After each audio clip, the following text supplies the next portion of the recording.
پریشانی میں آپ اٹھ کر چلے گئے۔ تو اب دیکھیے کہ معافی مانگنے کا اصول و ضابطہ کیا ہے۔ یہ میں آپ کے لیے اور اپنے لیے بھی یہ گفتگو عرض کر رہا ہوں کہ عمر فاروق رضی اللہ تعالیٰ عنہ سیدنا بلال حبشی کے پیچھے پہنچے، تلاش کیا، بلال حبشی رضی اللہ تعالیٰ عنہ کے سامنے جا کے معافی مانگی، کہا کہ مجھے اللہ کے لیے معاف کر دو۔ بلال حبشی رضی اللہ تعالیٰ عنہ نے کہا ٹھیک ہے، معاف کیا۔ لیکن ٹھیک ہے کہنے کے باوجود صورتحال یہ تھی کہ عمر فاروق رضی اللہ تعالیٰ عنہ کی تسلی نہیں ہو رہی۔ عمر فاروق رضی اللہ تعالیٰ عنہ کے چہرے پر آپ بلال کے چہرے کے تاثرات دیکھتے ہیں تو آپ کی تسلی نہیں ہو رہی۔ آپ نے کہا نہیں، خدا کے لیے مجھے معاف کرو، تم مسکرا دو۔ آپ نے کہا نہیں ٹھیک ہے، میں نے معاف کر دیا۔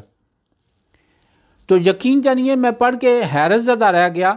کہ عمر فاروق رضی اللہ تعالیٰ عنہ بلال حبشی جو کہ ایک سابقہ غلام تھے، بلال حبشی کے سامنے عمر فاروق رضی اللہ تعالیٰ عنہ لیٹ گئے، کہا کہ اے بلال میرے سینے پر پاؤں رکھو، تو تب تک نہ اٹھانا جب تک مجھے معاف نہ کر دو۔ اللہ اکبر۔ اب اندازہ کیجئے کہ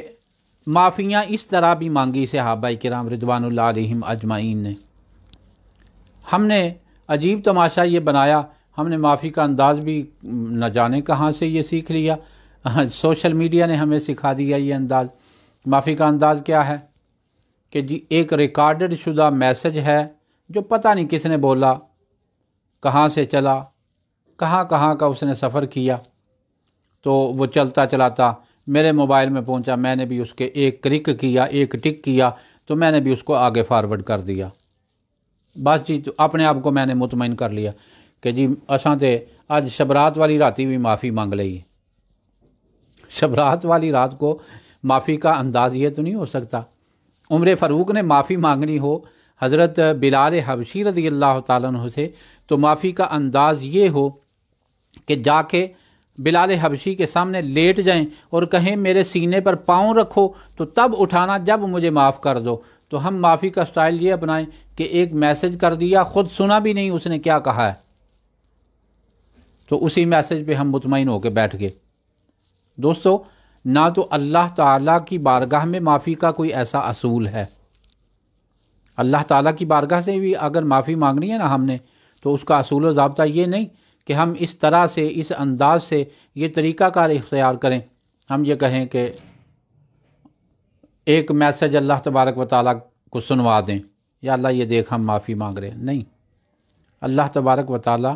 اس کا طریقہ قرآن و سنت میں بیان ہوا ہے کہ معافی مانگنے کا، اللہ کی بارگاہ سے معافی مانگنے کا طریقہ یہ ہے کہ تو رب کی بارگاہ میں گڑ گڑائے، عاجزی کرے، عاجزی کرنے کے بعد، رونے کے بعد اللہ کی بارگاہ میں فرمایا کہ اللہ کی بارگاہ میں سب سے مقبول بندہ وہ ہے کہ جو اس انداز سے اللہ کی بارگاہ میں معافی مانگتا ہے کہ اس کی آنکھوں سے پانی چھلک جاتا ہے۔ تو ہم نے نہ ایسی معافی اللہ سے مانگی، نہ اپنے کسی عزیز رشتہ دار سے معافی کا صحیح اصول و ضابطہ اپنایا۔ کم سے کم چلو ٹھیک ہے جی، ہم کہتے ہیں سوشل میڈیا کا استعمال ہے، تو اس پہ جہاں پہ اور بہت سے فائدے اٹھاتے ہیں، تو وہیں پہ ایک فائدہ یہ بھی اٹھا لیں کہ آج کے دن معافی مانگ لیں، سوشل میڈیا کے ذریعے مانگ لیں، ایک میسج کے ذریعے معافی مانگ لیں۔ تو یہ تو کرو نا کہ میسج اپنی ہی آواز میں ریکارڈ کر کے، اپنی آواز میں بول کے، تو پھر اس سے کہو کہ بھائی فلاں میرے بھائی ملک وضاحت صاحب سن رہے ہیں، میں ملک وضاحت صاحب سے، محمد نواز صاحب سن رہے ہیں، میں محمد نواز صاحب سے کہتا ہوں بھائی محمد نواز، اللہ کی رضا کے لیے میں تجھ سے معافی مانگتا ہوں، اگر کوئی میرے تیرے معاملات میں کہیں مجھ سے خطا ہو گئی ہے تو خدا کے لیے مجھے معاف کر دے۔ میں ملک وضاحت صاحب سے کہتا ہوں کہ وضاحت حسین صاحب، میں نے اور آپ نے ایک اچھا وقت گزارا ہے، لیکن نہ جانے انجانے میں مجھ سے کوئی خطا ہو گئی ہے تو مجھے معاف کر دیجیے۔ اگر میں خود بولتا ہوں، اگلے کی کانوں کی سماعت تک میں اپنی آواز پہنچاتا ہوں، تو اگلا بھی سنتا ہے، کہتا ہے یار چلو آج کے دن اس نے اگر کہا ہے تو معاف کر دینا چاہیے۔ لیکن ہم نے ایک ریکارڈ شدہ میسج، اس کی مثال اس طرح سمجھ لیجئے، اگر اس کو سمجھنا ہو کہ یہ ریکارڈ شدہ میسج کی حیثیت کیا ہے۔ مثال کے طور پر ایک نعت لگی ہو تو نعت پڑھنے والا بڑے خوبصورت انداز میں نعت پڑھ رہا ہو، لیکن میں پیچھے اس نعت کو اپنی جیب میں، موبائل کو اپنی جیب میں ڈالوں تو اپنے ہونٹ ہلانا شروع کر دوں، تو میں کہوں دیکھا میں نے کیا خوبصورت کلام بولا ہے، تو دیکھنے والا کہے گا بولنے والے نے بولا ہے، تو نے کچھ نہیں بولا، تو لب ہلا رہا تھا، تو لپ سنگ کر رہا تھا، تیرے لب ہل رہے تھے، لیکن اس کے علاوہ تو اور کچھ بھی نہیں، یعنی تیرا اس میں کوئی کردار نہیں، نہ تیری آواز میں وہ حسن ہے، نہ تو نے اپنی آواز نکالی ہے، نہ تو نے اپنی آواز میں پکارا ہے۔ جو ذکر رسول کر رہا تھا وہ تو تیرے موبائل میں چل رہا تھا، تو نے تو کچھ نہیں کیا۔ اچھا چلو دنیا داری کی مثال ایک لے لیتے ہیں۔ ایک شخص بڑا اچھی آواز میں گانا کوئی اپنی من پسند کا گانا لگا کے تو موبائل اپنی جیب میں ڈالے،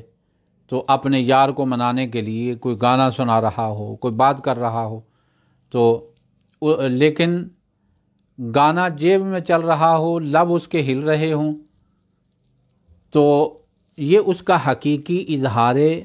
یکجہتی نہیں، اظہار محبت نہیں، اظہار چاہت نہیں۔ اظہار چاہت ہمیشہ انسان کے اپنے لفظوں سے ہوا کرتا ہے، اظہار محبت بھی اپنے لفظوں سے ہوا کرتا ہے۔ کسی کے ساتھ اگر محبت کا اظہار کرنا ہو، اپنے باپ سے، بھائی سے، بیٹے سے، عزیز سے، رشتہ دار سے، کسی سے، تو تب بھی لب اپنے ہی ہلائیں تو محبت کا اظہار ہوتا ہے۔ اسی طرح لب اپنے ہی ہلائیں تو معافی ہوا کرتی ہے۔ یعنی میں یہ کہنا چاہتا ہوں، چونکہ میں لمبی گفتگو کے لیے آج میں حاضر نہیں ہوا، صرف ایک چھوٹا سا یہی میسج دینا چاہتا تھا کہ دوستو، یہ جو ہم نے معافی کا طریقہ اپنایا